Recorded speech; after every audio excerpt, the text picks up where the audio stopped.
இந்த நிகழ்ச்சி உங்களுடைய வாழ்வில் நிச்சயமாக மாற்றத்தை கொண்டு வரும் என்று கர்த்தருக்குள் நம்புகிறோம். நம்ம யூடியூப் சேனலை சப்ஸ்கிரைப் பண்ணாதவங்க உடனே கீழே இருக்க பெல் பட்டனை கிளிக் பண்ணி சப்ஸ்கிரைப் பண்ணிக்கோங்க. புது புது வீடியோக்களை உடனுக்குடன் பார்க்கலாம். வாங்க வீடியோக்குள்ள போலாம். உன் இருதயம் திறக்கப்பட்டா நான் உன்னோடு இணைந்து கொள்ளுவேன். உன் வாழ்க்கையில எல்லா பகுதியில நான் உன்னோட கூட வருவேன். உன் வேதனைகளை நான் உன்னோடு கூட இருப்பேன். உன் துக்கத்துல நான் உன்னோட இருப்பேன். உன் இழப்புகள்ல கூட நான் உன்னோட கூட இருந்து உன்னை தப்புவிப்பேன். நான் பாவத்தை எனக்குள்ள வைத்துக் கொள்ளுவேன். ஆனா எனக்கு நன்மை வேணும். அது நிச்சயமா கிடைக்காது. பாவத்தை விடாம பரிகாரம் கிடைக்குமா? பாவத்தை விடாம அற்புதம் நடக்குமா? பாவத்தை விடாம நன்மை வருமா? அப்படித்தான் இன்றைக்கு அநேகர் தேடிக்கொண்டிருக்கிறார்கள். நம்முடைய வாழ்க்கையில பாவத்தை வைத்துக் கொண்டு சேமத்தை எதிர்பார்த்தா நிச்சயமா தேவன் கொடுக்க மாட்டார். இதய கதவு திறக்கப்படணும். இருதயத்திலிருந்து பாவம் வெளியேறணும். நீங்க பிடிக்கப்பட்டிருக்கிற பாவத்திற்காக மனசாபப்பட்டு இயேசுவே நான் இந்த பாவத்தை வெறுக்கிறேன், இதிலிருந்து எனக்கு விடுதலை தாங்க என்று நீங்க கேட்கும் பொழுது ஆண்டவர் பாவத்திலிருந்து உங்களுக்கு விடுதலை கொடுப்பார். பிரியமானவர்களே, ஆண்டவரும் அருமை இரட்சகரும் ஆகிய இயேசு கிறிஸ்துவின் நாமத்தில் உங்களை அன்போடு கூட நான் வாழ்த்துகிறேன். வேதமே வெளிச்சம் என்ற நிகழ்ச்சியின் மூலமாக உங்களை சந்திப்பதிலே நான் மிகுந்த மகிழ்ச்சி அடைகிறேன். இந்த நாளிலும் நாம் தியானத்துக்காக எடுத்துக்கொண்ட வேத பகுதி வெளிப்படுத்தின விசேஷம் 3வது அதிகாரம் 20வது வசனம். இதோ வாசற்படியிலே நின்று தட்டுகிறேன். ஒருவன் என் சத்தத்தை கேட்டு கதவை திறந்தால் அவனிடத்தில் நான் பிரவேசித்து அவனோடே போஜனம் பண்ணுவேன், அவனும் என்னோடே போஜனம் பண்ணுவான். பிரியமானவர்களே, ஆண்டவராகிய இயேசு கிறிஸ்து சொல்லக்கூடிய வார்த்தையை பாருங்க. வாசப்படியில் நின்று நான் தட்டுகிறேன். ஒருவன் என் சத்தத்தை கேட்டு கதவை திறந்தால் நான் அவனுக்குள்ளே பிரவேசித்து, அப்படி ஆண்டவர் சொல்லுகிறார். பிரவேசிப்பது மாத்திரம் அல்ல, அவனோடு கூட நான் போஜனம் பண்ணுவேன், அவன் என்னோட கூட போஜனம் பண்ணுவான். பிரியமானவர்களே, தாவீது சொல்லுகிறான், தேவரீர் நீர் என் பாத்திரத்தின் பங்கு. அப்படியானால் அதனுடைய அர்த்தம் என்ன? என்னுடைய இன்பத்திலும் உமக்கு ஒரு பங்கு உண்டு, என்னுடைய துன்பத்திலும் உமக்கு ஒரு பங்கு உண்டு. இன்பம் துன்பம் எல்லாவற்றிலும் நீர் என்னோட கூட இருக்கிறீர். அதை உணர்ந்தவனாக சொல்லுகிறான், நீர் என் பாத்திரத்தின் பங்கு. ஆம் பிரியமானவர்களே, ஒரு மனிதனுடைய இருதயம் திறக்கப்படும் போது அந்த மனிதனோடு கூட தேவன் அப்படியே கலந்து விடுகிறார். கர்த்தரோடு இசைந்து இருக்கிறவன் கர்த்தர் அவனும் ஒரே ஆவியாயிருக்கிறார்கள். அந்த விதமாக தேவன் மனிதனோடு இணைந்து நிற்கக்கூடிய ஒரு அனுபவம். அப்படி ஒரு மனிதனுடைய வாழ்க்கையிலே தேவன் இணைந்து கொள்ளும் போது அவனுடைய வாழ்க்கையின் எல்லா பகுதியிலும் அவர் சமாதானத்தை கட்டளையிடுகிறார், நன்மைகளை கட்டளையிடுகிறார், ஆசீர்வாதங்களை கொடுக்கிறார். அவனுடைய துக்கத்திலே அவர் ஆறுதலாயிருக்கிறார். ஆனால் வாசப்படியில் நின்று நான் தட்டுகிறேன், நீங்கள் கதவை திறந்தா நான் உள்ள வருவேன். பிரியமானவர்களே, நான் ரட்சிக்கப்பட்ட ஆரம்ப காலம், அப்பொழுது என்னோடு கூட பாவ வாழ்க்கையில் இருந்த என்னுடைய நண்பர் ஒருவர், அவருடைய ரட்சிப்பிற்காக நான் தொடர்ந்து ஒரு சில ஆண்டுகளாக ஜெபித்து கொண்டே இருந்தேன். ஆனால் அந்த மனிதனுடைய வாழ்க்கையில் எந்த மாற்றமும் இல்லை. அவர் அப்படியே போதைக்கு அடிமைப்பட்டவராக இருந்தார். அவருடைய நடக்கையெல்லாம் பார்த்தபோது ஒரு நாள் எனக்கு மிகுந்த துக்கம் உண்டாயிற்று. அவரோடு கூட நான் பாவத்தில் இல்லை, அதனால் அவரோடு கூட எனக்கு நெருங்கிய தொடர்பு இல்லாமற் போய்விட்டது. ஆனாலும் அவர் மீது எனக்கு அந்த அன்பு ஆழமாயிருந்தது. நாம் பெற்றுக்கொண்ட இந்த ரட்சிப்பை நம்முடைய சிநேகிதன் பெற்றுக்கொள்ள வேண்டும் என்று பாரத்தோடு நான் ஜெபித்து கொண்டே இருந்தேன். ஒரு நாள் நான் மிகுந்த துக்கம் உள்ளவனானேன். அந்த நாள் இரவிலே வழக்கமாக நான் ஜெபிக்கக்கூடிய அந்த நேரத்தையும் கடந்து என்னுடைய சிநேகிதனுடைய ரட்சிப்பிற்காக பாரத்தோடு ஜெபித்து கொண்டே இருந்தேன். கிட்டத்தட்ட ஒரு 2 மணி இருக்கும் இரவு. அந்த நேரம் வரைக்கும் நான் ஜெபம் பண்ணி கொண்டிருந்தேன். அதிக நேரம் முழங்காலிலே நிற்க முடியாமல் ஒரு சேரை முன்பாக வைத்துக்கொண்டு அதில் கைகளை ஊன்றி கொண்டு ஜெபித்த நான் சரீர களைப்பு நிமித்தமாக இரவு 2 மணி அளவிலே அந்த சேர்லே தலை சாய்த்து அப்படியே தூங்கிவிட்டேன். அந்த நேரத்தில் ஆண்டவர் எனக்கு ஒரு தரிசனத்தை காண்பித்தார். அந்த தரிசனத்திலே நான் ஜெபிக்கக்கூடிய இடத்திலே எனக்கு முன்பாக இயேசு நிற்கிறார். என்னுடைய ஜெபத்தை கேட்டுக்கொண்டிருந்தவர் அப்படியே அந்த இடத்தை விட்டு கடந்து சென்று பக்கத்தில் இருக்கிற ரோடை கிராஸ் பண்ணி நான் இருக்கிற வீட்டிலிருந்து எதிரில் இருக்கக்கூடிய காம்பவுண்ட் என்னுடைய நண்பனுடைய வீட்டுக்குள்ளே அந்த காம்பவுண்ட் உள்ள அவர் போகிறார். சரியா 3வது வீடு என்னுடைய நண்பனுடைய வீட்டுக்கு முன்பாக நின்று கொண்டு அந்த வீட்டின் கதவை இயேசு அப்படியே தட்டி கொண்டே இருக்கிறார். தட்டிக்கொண்டே இருந்தால் அங்கே ஒருத்தரும் திறக்கலை.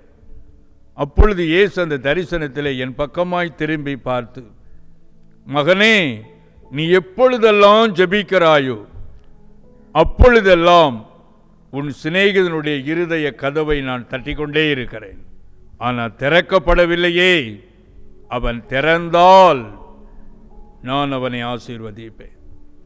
இப்படி ஆண்டவர் சொல்ல அந்த தரிசனம் மறைந்து விட்டது. கண்ணயர்ந்து தூங்கின நான் கண் விழித்து ஆண்டவரிடத்திலே மனம் பதறி பேசின வார்த்தைகள், எவ்வளோ நாளாக நான் ஜெபம் பண்ணுற என் ஜெபத்தை நீர் கேட்கவே இல்லை என்று சொல்லி அவரிடத்தில் நான் முறுமுறுத்த காரியங்கள் எல்லாவற்றையும் நினைத்து ஆண்டவரிடத்திலே முகங்குப்புற விழுந்து மன்னிப்பு கேட்டேன். ஆண்டவரே, நீர் ஜெபத்தை கேட்கிறவர், நீர் என் நண்பனுடைய ரட்சிப்பிற்காக செயல்பட்டு கொண்டிருக்கிறீர் என்பதை நான் நினைத்து அந்த தரிசனத்தின் மூலமாய் உம்மை துதிக்கிறேன் என்று துதித்து மகிமைப்படுத்தினேன். பின்பு 1 ஆண்டு கடந்தது. நான் வேதாம கல்லூரியுடைய விடுமுறையில் நான் வீட்டுக்கு வந்திருந்தேன்.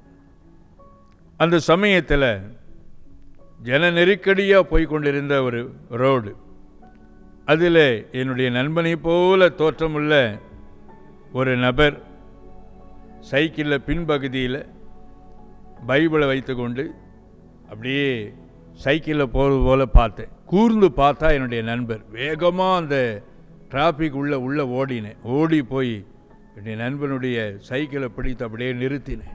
அவனுடைய பேரை சொல்லி கொண்டே கூப்பிட்டு கொண்டு ஓடினேன். அவன் இறங்கின உடனே என்னை பார்த்த உடனே அப்படியே சைக்கிளை ஓரமாக நிறுத்த 2 பேரும் அந்த ரோட்டின் ஓரத்தில் நின்று கொண்டு அப்படியே கட்டி பிடித்து கொண்டோம். அவன் என்னை பார்த்து சொன்னான், இயேசு என்னையும் கைவிடலை, உன்னை ரட்சித்த ஆண்டவர் என்னை ரட்சித்து விட்டார். ஆண்டவருடைய நாமத்துக்கு மகிமை உண்டாவதாக. பிரியமானவர்களே, அப்படி போலதான் நாம் ஜெபிக்கிற ஜெபங்கள் எல்லாம் பரலோகத்தை அசைத்து கொண்டே இருக்கிறது. இன்றைக்கு நாம் தியானிக்கிற வசனத்தினுடைய மூல பகுதி, வாசப்படியில் நின்று நான் தட்டுகிறேன், என் சத்தத்தை கேட்டு கதவை திறந்தால் நான் அவனுக்குள்ளே பிரவேசித்து அவனோடு கூட போஜனம் பண்ணுவேன், அவனும் என்னோட கூட போஜனம் பண்ணுவான். இதை சொன்னது ஒரு சாதாரணமான மனிதர் அல்ல, ஒரு தேவாதி தேவன் மனிதனை பார்த்து சொல்லுகிறார், உன் இருதயம் திறக்கப்பட்டா நான் உன்னோடு இணைந்து கொள்ளுவேன், உன் வாழ்க்கையில் எல்லா பகுதியிலும் நான் உன்னோட கூட வருவேன், உன் வேதனைகளை நான் உன்னோடு கூட இருப்பேன், உன் துக்கத்தில் நான் உன்னோட இருப்பேன், உன் இழப்புகளில் கூட நான் உன்னோட கூட இருந்து உன்னை தப்புவிப்பேன் என்று ஆண்டவர் சொல்லுகிறார். பிரியமானவர்களே, கிட்டத்தட்ட ஒரு 10 ஆண்டுகள் இருக்கும் என்று நினைக்கிறேன். நம்முடைய பணித்தளத்தில் உள்ள கல்விக்கூடத்தில் அநேகர் வேலை செய்கிறாங்க. ஆனால் அந்த நாட்களில் அங்கே வேலை செய்து கொண்டிருந்த ஒரு தம்பி, அவன் நல்ல ஒரு பொறுப்பான ஒரு மனிதர். அவனுடைய கடமையை ரொம்ப சரியாக செய்வான். அவனுக்கு எத்தனை நெருக்கடிகள் இருந்தாலும் நம்ம ஒரு வேலையை சொல்லிவிட்டால் அது முடியாது என்று சொல்லாதபடிக்கு அவன் செய்வான். அதனால் அவன் மீது எப்பொழுதும் எனக்கு ஒரு ஈர்ப்பு உண்டு. அவனை எனக்கு ரொம்ப பிடிக்கும். அப்போது நான் பணித்தளத்துக்கு அங்கே போயிருக்கிறேன். போன போது மத்தியானம் அண்ணனுக்கு நல்ல சாப்பாடு ஒழுங்கு பண்ணணும் அப்படின்னு சொல்லி அவங்க எல்லாத்தையும் ஆயத்தப்படுத்தினார்கள் நம்முடைய சகோதரர்கள். அப்போ அந்த தம்பி என்னை பார்க்கும்படிக்கு வந்தான். அவனை பார்த்து நான் சொன்னேன், இன்றைக்கி மத்தியானம் நீ என்னோட கூட தான் சாப்பிட போகிற, அதனால் அவன் வீட்டில் நீ சாப்பிட வேண்டாம், என் கூட டேபிளில் உட்காந்து என்னோட சாப்பிடணும் அப்படின்னு சொல்லி சொன்னேன். அவன் ஐயோ வேண்டாம் அப்படின்னு சொல்லி சொன்னான். இல்லை முடியாது, நீ என்னோட கூட தான் சாப்பிடணும் அப்படின்னு சொல்லிட்டேன். ஒரு பக்கம் அன்பு கட்டளை, இன்னொரு பக்கம் கிறிஸ்துவுக்குள்ளே அவனுக்கு நான் எஜமானாக இருக்கிறேன், ஒரு ஆர்டர். அப்போ சரி என்று சொல்லிவிட்டு போயிட்டான். நானும் பற்பல வேலையாக இருந்தேன், மறந்துட்டேன். ஆனால் அந்த சாப்பாடு நேரம் வந்தபோது அவனை அழைத்து கொண்டு வாங்கன்னு சொன்னேன்.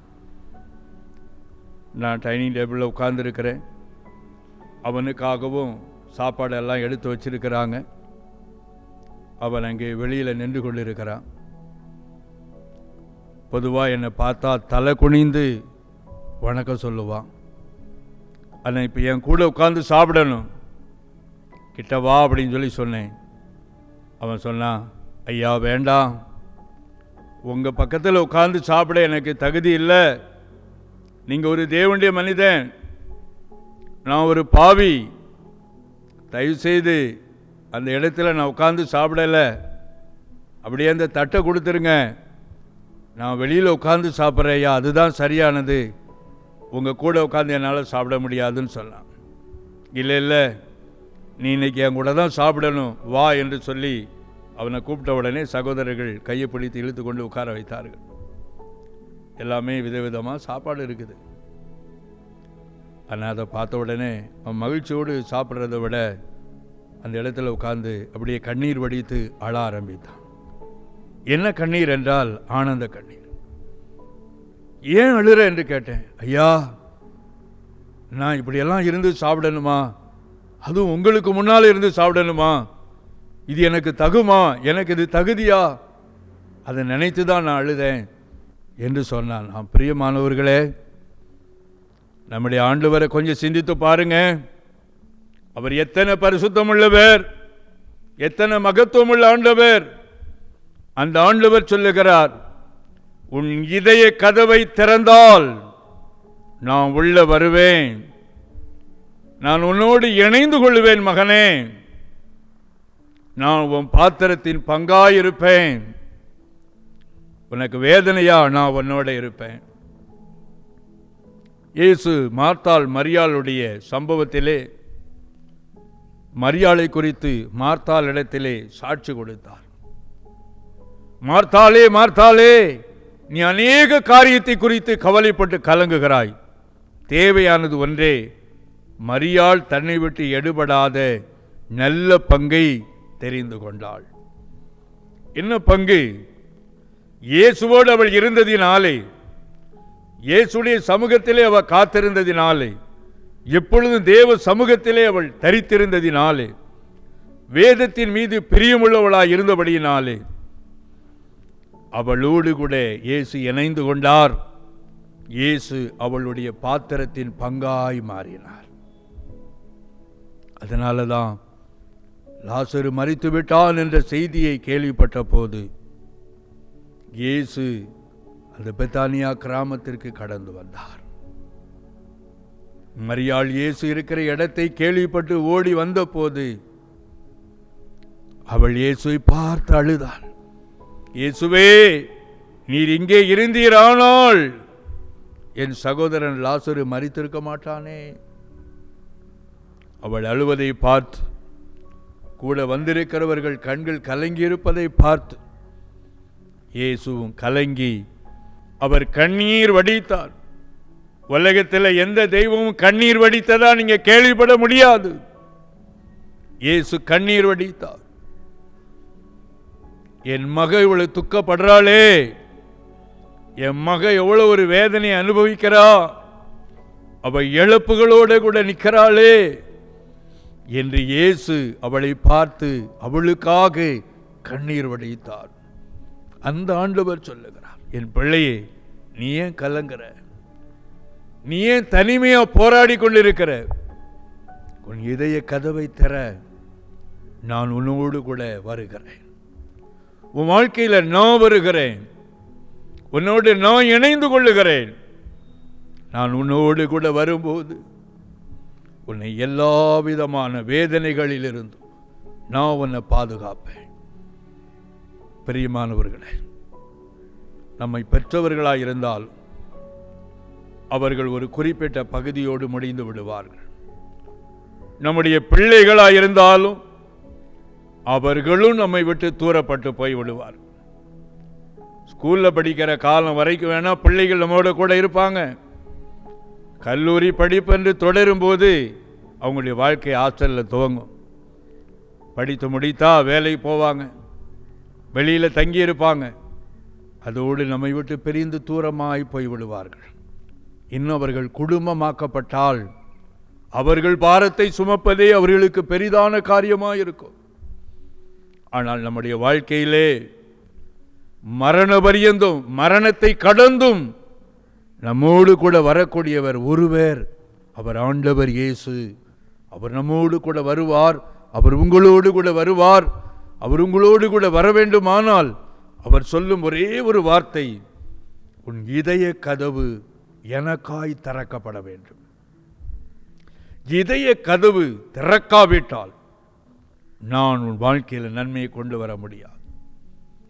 ஆண்டவர் நம்முடைய வாழ்க்கையிலே உடைத்து கொண்டு உள்ளே வருகிறவர் அல்ல, பொறுமையோடு கூட காத்து கொண்டு இருக்கிறவர்.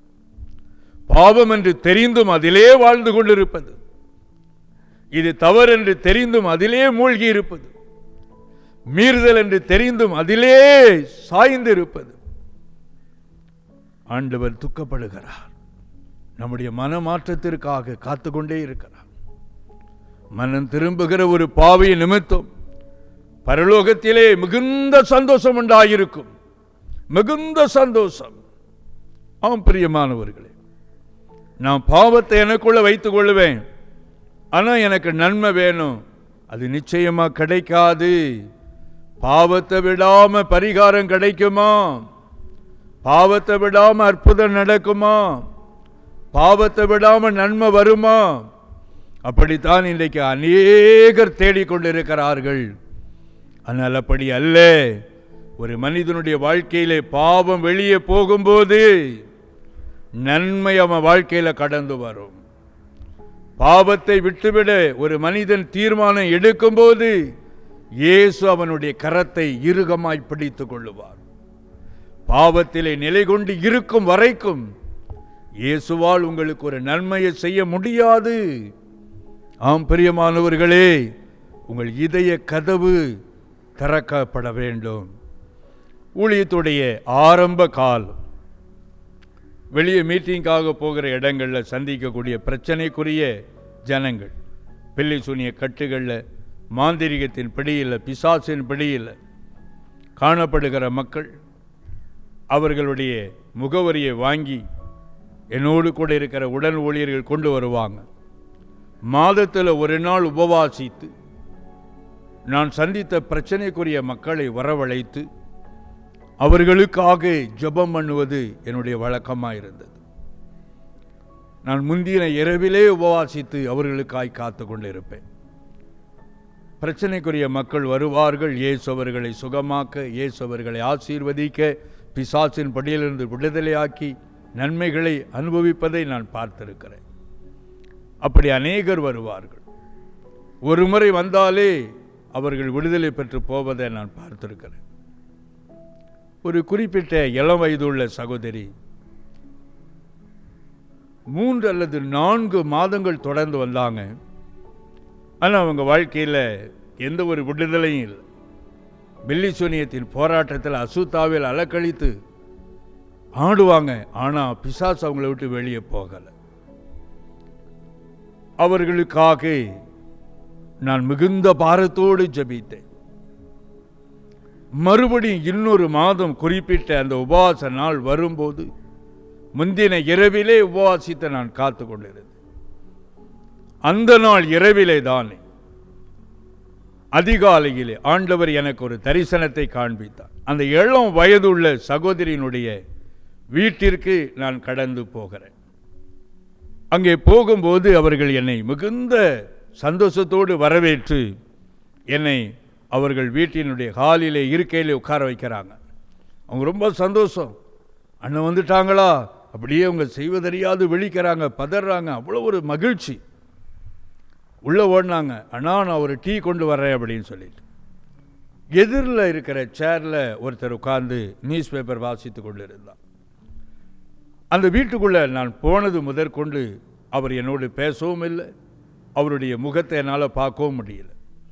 அவங்க உள்ளே போய் கிச்சனுக்குள்ளே டீ போட உள்ளே ஓடுறாங்க. அந்த தரிசனத்தில் அவர் அப்படியே நியூஸ் பேப்பரை கீழே இறக்கினா அவருடைய முகத்தை நான் பார்க்குறேன். எனக்கு அறிமுகமான ஒரு மனிதர், விபச்சார பாவம் நிறைந்த ஒரு மனிதர், பல குடும்பங்களை கெடுத்து போட்ட ஒரு மனிதரை அந்த தரிசனத்தில் பார்க்குறேன். அவரை பார்த்து நான் கேட்குறேன், ஏய் நீ ஏன் இந்த வீட்டுக்குள்ளே வந்த, வெளியே போ என்று நான் சொல்லுகிறேன்.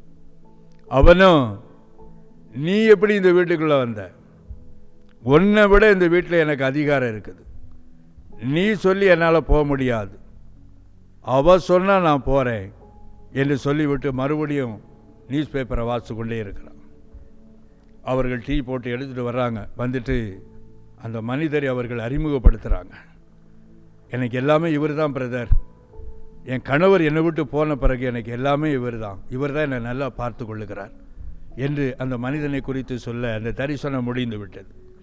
இப்படி ஒரு தரிசனம் கண்டோமே என்று முழங்கால் நின்று நான் ஜெபித்தேன். ஆண்டவர் சொன்னார், கிட்டத்தட்ட 4 மாதமா நீ அவளுக்காக உபவாசித்து ஜெபித்த, அவளும் உபவாசத்தோடு வந்தா, ஆனால் அவளுக்குள்ள இருக்கிற பிசாசின் பிடியிலிருந்து அவளுக்கு விடுதலை கிடைக்கல, இன்றும் அவள் வருவாளே என்று நீ துக்கப்படுகிற,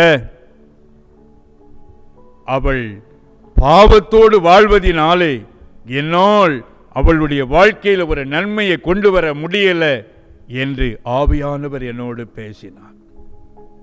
குறித்த நேரத்தில் அந்த உபவாச ஜெபம் துவங்கியது.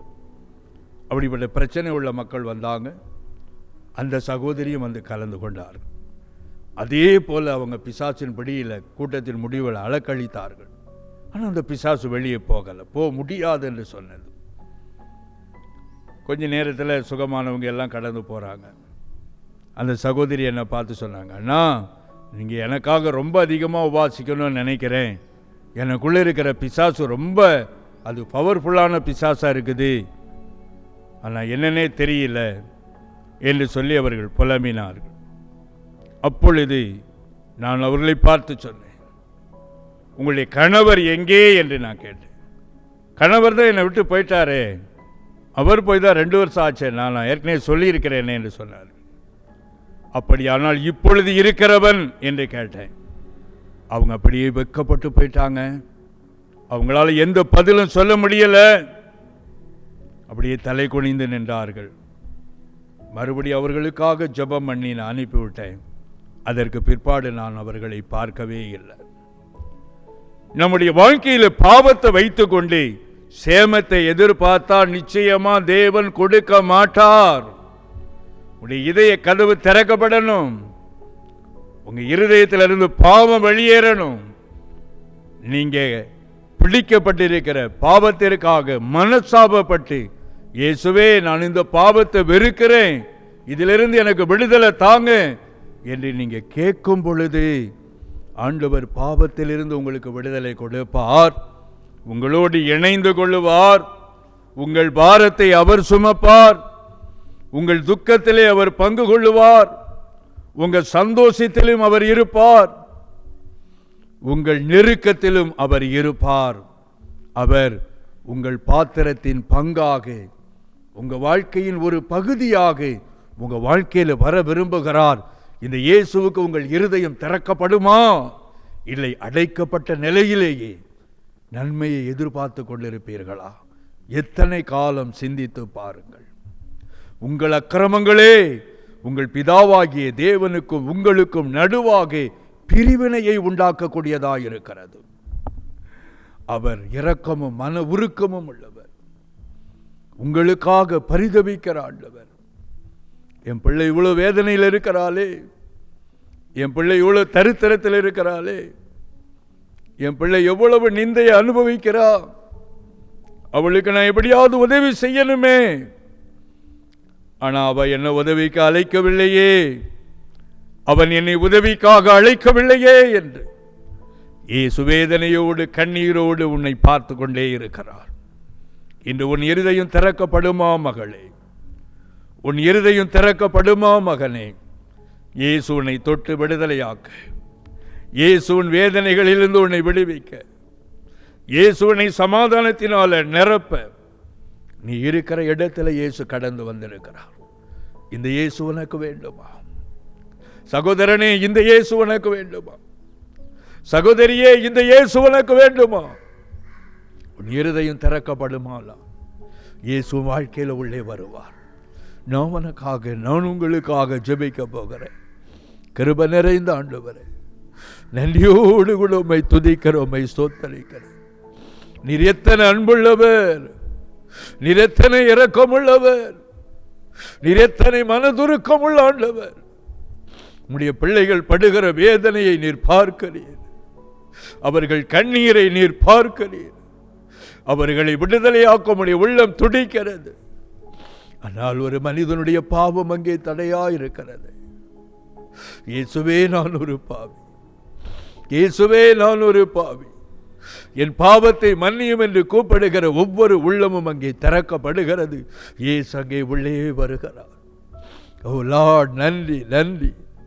நண்பனால் ஏமாற்றப்பட்டு இன்னைக்கு பெருமையாய் நிற்கிற மகளே, எல்லாவற்றையும் இழந்து இன்றைக்கு நின்று கொண்டிருக்கிறாயே, பெற்றோர் உனக்கு கொடுத்தது நீ இன்னைக்கு ரகசியமா கொடுத்து இன்னைக்கு ஏமாந்து நிற்கிறாயே, நான் கொடுத்தது திரும்ப வருமா என்று அங்கலாய்த்து கொண்டு இருக்கிறாயே, பயத்தோடு இருக்கிறாய். இயேசு உன்னை விடுவிக்க வந்திருக்கிறார். பயத்தோடு இருக்கிற தம்பி, உன் பாவம் தான் உனக்கு பயத்தை கொடுக்கிறது, உன் பாவம் தான் உனக்கு பயத்தை கொடுக்கிறது.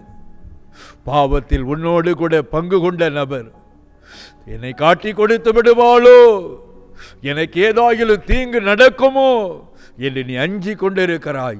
இன்று உன் பாவத்திலிருந்து நீ வெளியே வர இன்று உன்னை ஒப்பு கொடுப்பாயானால் இயேசு உன்னை விடுதலையாக்கி உன் ஆசீர்வதிக்க உன் அருகிலே வந்திருக்கிறார். அருமை தம்பி, இயேசுடைய வல்லமை இந்த இடத்துல இறங்கி வருகிறது. இயேசுடைய வல்லமை வீடுகளுக்குள்ளே இறங்கி வருகிறது. இயேசு ஒவ்வொருவரையும் தொட்டு ஆசீர்வதிக்கும்படியாக இறங்கி வந்திருக்கிறார். இயேசுவே என்று கூப்பிடுங்க, இயேசுவே என்று கூப்பிடுங்க, கூப்பிடுங்க, கூப்பிடுங்க. நன்றி செலுத்துகிறேன், நன்றி செலுத்துகிறேன். எல்லாம் பக்கத்தில் அடைக்கப்பட்டு இருக்கிறது. ஐயோ, நான் என் குடும்பத்தை எப்படி நடத்துவேன், இன்றைக்கு நான் வேலை இழந்து நிற்கிறேன் என்று கதறி கொண்டிருக்கிற மகனே, இயேசு உன்னை விடுவிக்க, இயேசு உன் பாவத்திலிருந்து உன்னை விடுவிக்க, இயேசு உன்னை ஆசீர்வதிக்க உன் அருகில் வந்திருக்கிறார். உன் பாவத்திற்காக நீ மனசாபப்படு, இயேசு உன்னை விடுவிக்க உன் அருகில் வந்திருக்கிறார். இயேசுவே, ஒவ்வொரு வீடுகளிலும் கூப்பிடுகிற ஒவ்வொருவரையும் உம்முடைய வல்லமை தொடட்டும் என்று நான் ஜெபிக்கிறேன். உம்முடைய பிள்ளைகளுக்காக சிலுவை வரைக்கும் கடந்து சென்றவரே, ஒரு சொட்டு ரத்தம் இல்லாமல் சிந்தி கொடுத்தீரே, இவர்களை நீர் இப்பொழுதே விடுவிக்கும்படியாய் உம்முடைய கரம் அவர்களை தொடட்டும் என்று நான் ஜெபிக்கிறேன். என் ஆண்டவர் அப்படி செய்வீராக. இயேசு கிறிஸ்துவின் வெளியேற பெற்ற நாமத்தில் ஜெபிக்கிற பிதாவே, ஆமென். 1998 ஆரம்பிக்கப்பட்ட நமது கல்வாரி சுவிசேஷ மிஷனரி இயக்கமானது ஒடிசா மாநிலத்தை தலைமையிடமாக கொண்டு ஒடிசா மாநிலத்தில் 6 மாவட்டங்களில் 176 மிஷனரிகளை கொண்டு 13 இன மக்கள் மத்தியில் ஒவ்வொரு மாதமும் 500 புதிய கிராமங்களை சந்திக்க வேண்டும் என்ற மேலான தரிசனத்தோடு சுவிசேஷ பணியினை செய்து வருகிறது. தேவனுடைய ஆலயங்கள் இல்லாத இடங்களில் தேவனுடைய வார்த்தை அறிவித்து நமது ஊழியத்தின் மூலம் ஆலயங்கள் கட்டப்பட்டு வருகிறது. ஒடிசாவில் வாலிபர் முகாம், சிறுவர் முகாம், விடுதலை முகாம் மூலமாக எண்ணற்ற மக்களுக்கு தேவனுடைய வார்த்தையானது அறிவிக்கப்பட்டு வருகிறது. அறியப்படாத இடங்களில் தேவனுடைய வார்த்தையை அறிவிக்கும் நமது மிஷனரி ஊழியத்தில் இன்னும் அதிகமான மிஷனரி பணியாளர்கள் எழும்பப்படவும், ஒடிசா மொழியில் தேவனுடைய பரிசுத்த வேதாகமத்தை கொடுக்கும் நன்கொடையாளர்கள் எழும்பவும் ஜெபித்துக் கொள்ளுங்கள்.